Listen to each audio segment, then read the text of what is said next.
नमस्कार, प्रणाम। यूपी तिरसठ न्यूज में आपका स्वागत है। बने रहे हमारे न्यूज के साथ। मैं एक सुपरस्टार भोजपुरी के रितेश पांडे के बारे में बात कर रहा हूं, जो कि सुपरस्टार रितेश पांडे जी ने शूटिंग के दौरान निकल रहे थे, पवन सिंह के यहाँ जाने वाले थे, लेकिन उनके बीच में रास्ते में कार एक्सीडेंट हो गया। जानते हैं काहे कि फॉर्च्यूनर जो कार है ना, वो बीचवा में एक्सीडेंट हो गया है। देखिए आप लोग बड़ा जल्दी से हम लगेज दिखाने वाले हैं। देखिए अभी ये देखिए, इसका पूरा बॉडी टूट कर बिखर चुका है। मैं अभी दिखाने वाला हूं। रितेश पांडे जी लगातार फोन पे बात करते हुए नजर आ रहे हैं। देखिए अभी बगल में है, मैं अभी दिखा रहा हूं। भाई कार पहले देख लीजिए, अभी कार की स्थिति क्या है।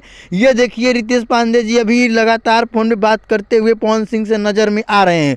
पवन सिंह ने फोन करके कहा कि भैया ये कैसे हो चुका है, लेकिन रितेश पांडे अभी बताया नहीं है। देखिए जरा आप बने रहिए हमारे चैनल के साथ, हमारे यूपी तिरसठ न्यूज के साथ।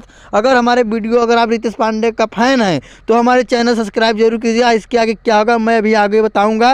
मिलते हैं नेक्स्ट वीडियो में। आज के लिए जय हिंद। रितेश पांडे के लिए दुआ जरूर मांगे। जय